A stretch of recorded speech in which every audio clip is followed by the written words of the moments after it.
What's going on, guys? Junior's Fishing Company. Still locked up in my room. This is the first Christmas, I'm 33, that I can remember where you couldn't walk out and ice fish. Actually, most of the lakes in the metro are open.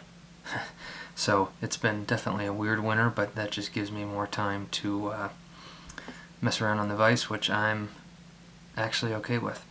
So I've been messing around with this pattern for the last 2-3 days. I've tied probably 7 or 8 of them. It's kind of like a nymph pheasant tail ish style pattern, except for the difference that I'm kind of going to tie it in, as opposed to some of the other things I've seen online, is I'm going to tie this on a jig hook.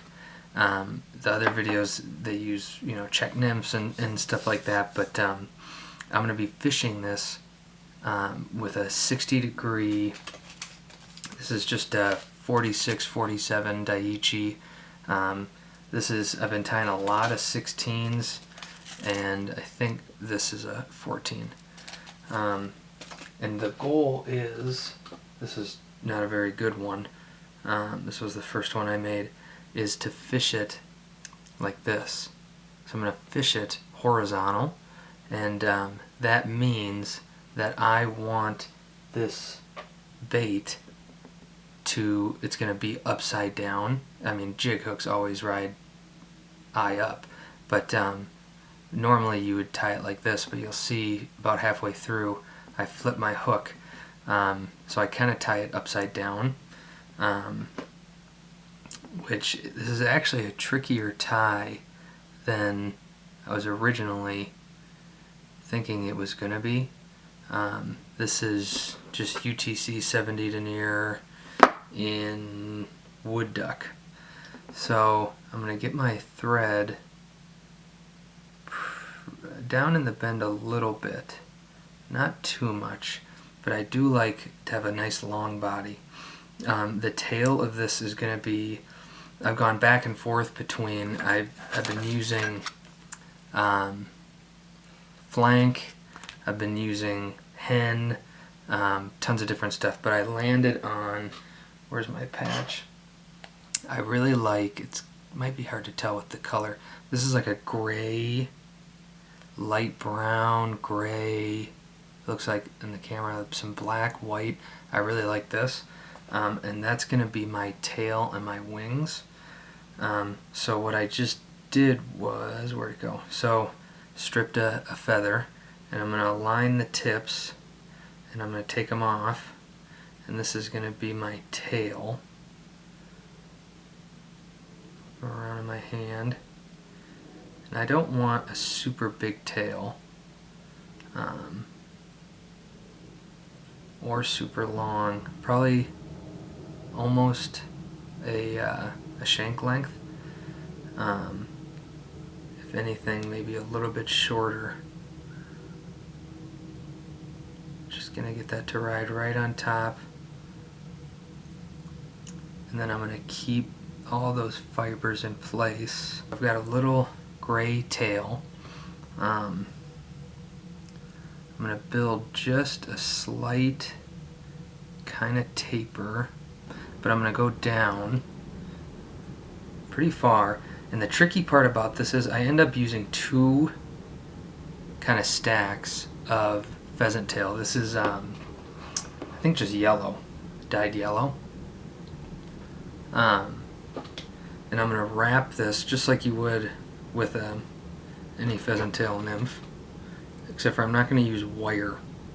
The couple that I made with wire I didn't like a lot, so I'm gonna tie in my pheasant tail, and I'm going to go down far enough, and I can kind of just check this. If I pull it up, if I can still see my thread on the other side, I got to do a few more wraps. Excuse me. So that should be good. I'm not worried about this being on top or anything, because I'm going to end up wrapping it anyway. And that's going to add some bulk, so now I got to even out this body. Alright, so I've got at least a decent taper in the body, so now I'm just going to wrap this up. And what I originally tried to do, I tried to do all of these steps with the same pheasant tail fibers, but I ended up just coming short, not quite, but short enough where I wasn't able to kind of fold, and I'm going to end up making a wing case with this too. So just to play it safe, I always, the last couple I've made, I just strip off 8 to 12 fibers. This is probably a little more than 12 maybe. So I'm just going to wrap these around. I usually get 2 wraps, and then I'll just use my rotary to finish. Now this is where I'm going to start to tie it upside down. So I'm going to turn my vise upside down, and I'm going to bring that over.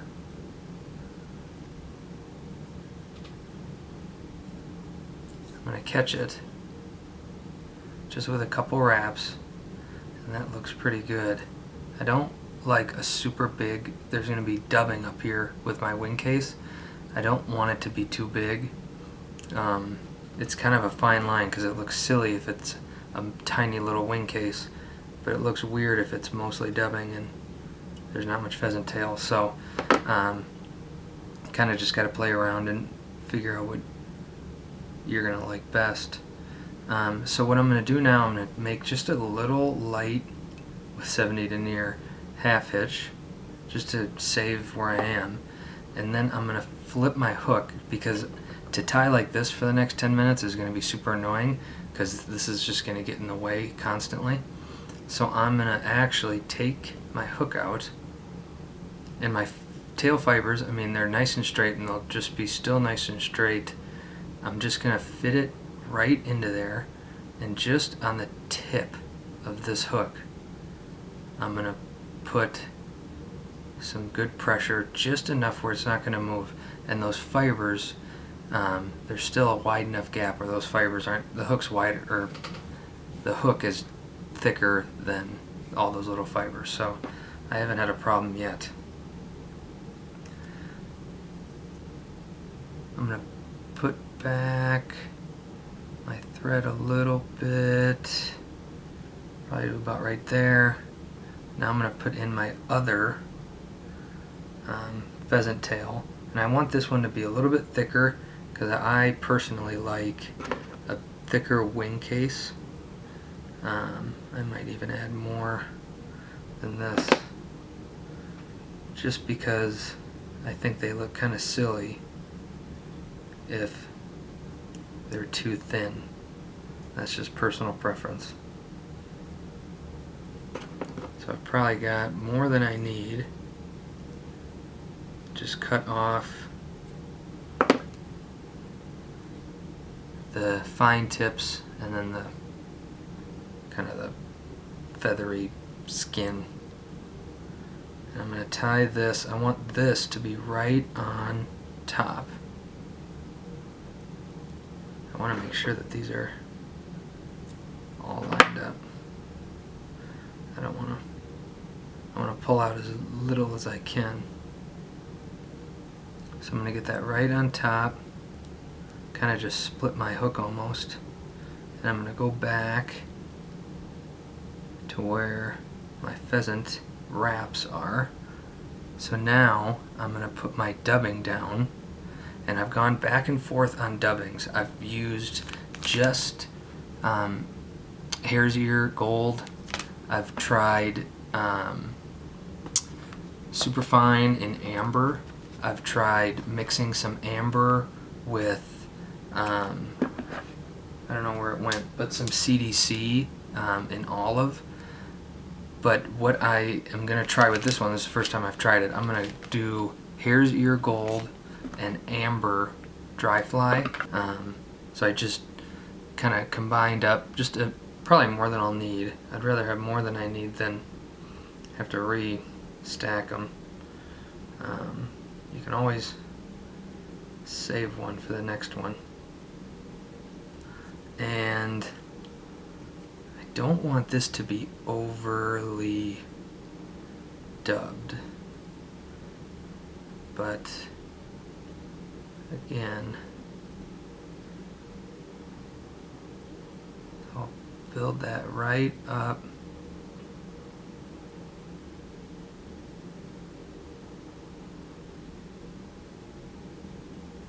Catch that. Got a big old guard hair, which is alright, but I'm going to put legs on this anyway. So there's some of my dubbing. I'll end up putting a little bit more on. Now I've got the same, not the same feather, but the same patch of hen, which this hen got beat up pretty good when she was in her day. She was fighting pretty good. There's a bunch of cracked feathers. I'm going to take my feather and I'm going to peel back as much as I think I'll need, usually a little bit more. And I want to be as even as I can. Those are going to be a little bit short, but I want to be as even as I can. And then I'm going to trim. I don't have surgeon hands, I got shaky hands. Kind of just like this, and then I can fold that back up, and I have my little V. It's not a very deep V, but maybe I'll that might be a little bit better. And I'm just going to lay this right on top of my hook. Then I'm going to do a loose wrap, really just one. And I want to make sure that they're right as good as I can get them. Maybe do one more loose wrap, and then I can push these up, and then with this, my right hand, I'm going to pull my feathers to the length I want, which about, if my feather, you can kind of see if it goes to about, I'll try and, if it goes to about where my pheasant tail starts, that's pretty close right there. I should be good to go. Now, just to make sure, luckily this pheasant splits. You can kind of see him move. It's going to split that. But I'm just, again, I'm going to do one more loose wrap. I haven't really done any super tight wraps. If I need to, because I'm going to need to tweak these wings more onto the side. And this is one thing I've always struggled with, is making these really even. But again, this is how I'm going to be fishing it. So I want my wings to be closer to the top as opposed to the bottom. Personally, that's what I'm thinking. So, and now the next thing I want to do is I've got a pretty thin layer of pheasant. So I'm going to actually separate these onto both sides. I'm just going to pull. It'll separate my wings a little bit more.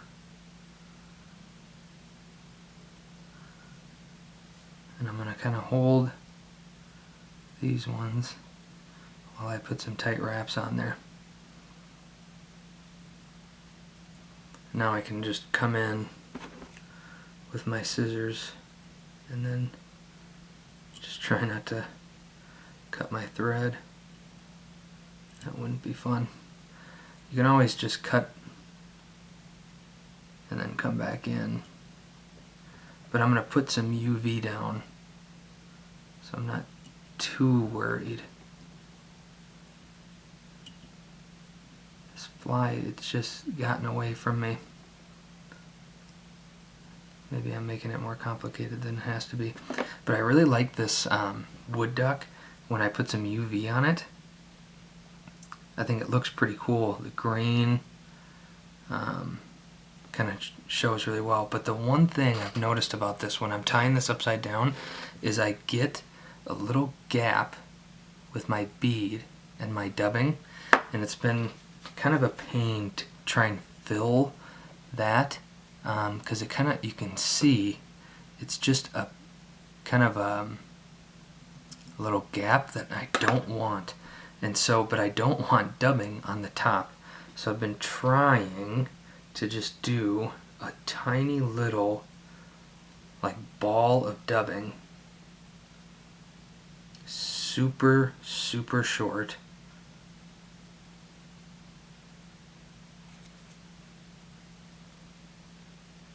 Just pinch that together just so it can fit right in to that bead.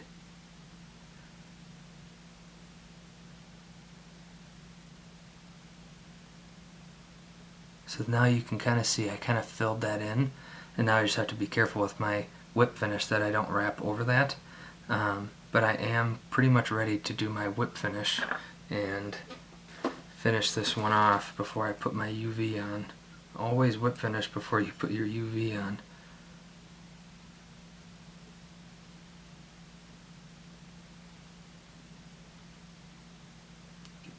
I just like that thread. I want to make sure I get some thread on there, and didn't really hit any of that dubbing I just put down. So the wings look pretty good. They're pretty even, aligned right with my jig. And now I'm just going to take, this is, I've tried the Solares thick. It's just a little too thick, and the thin is going to be too thin. So I've got Loon thick, which just isn't quite as goopy as the Solares. And so I'm just gonna, I got a big string hanging here. Just gonna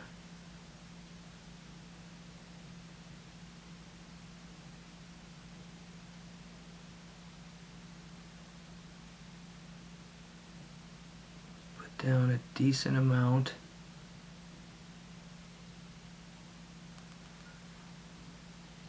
And then I'll mess around with my bodkin. I really just want to make sure that all of the fibers of the pheasant are covered. And again, I don't know why I have such shaky hands. But what I'll end up doing is I'll cure this because it looks decent. I'm going to cure this before I add any more, because if I add more and then I end up moving everything around, that's just a little way to kind of hopefully not ruin what you've already done. But I don't want this to be like a huge bubble, so it's kind of a fine line. But there you go. So it's an inverted kind of pheasant tail nymph. I think online I saw sulfur nymph or amber nymph, or you know, this isn't my pattern, but I really like to try and use these jig hooks. I really like a horizontal jig when I'm fishing through the ice. But I kind of like how this is turning out. I'm going to start trying different colors and stuff like that too. But like and subscribe. Drop some comments below. Maybe you're a Minnesotan. Let me know if you're in Minnesota or the Midwest and you're itching to get out just like me. Junior's Fishing Company, juniorsfishing.com. See you on the next one.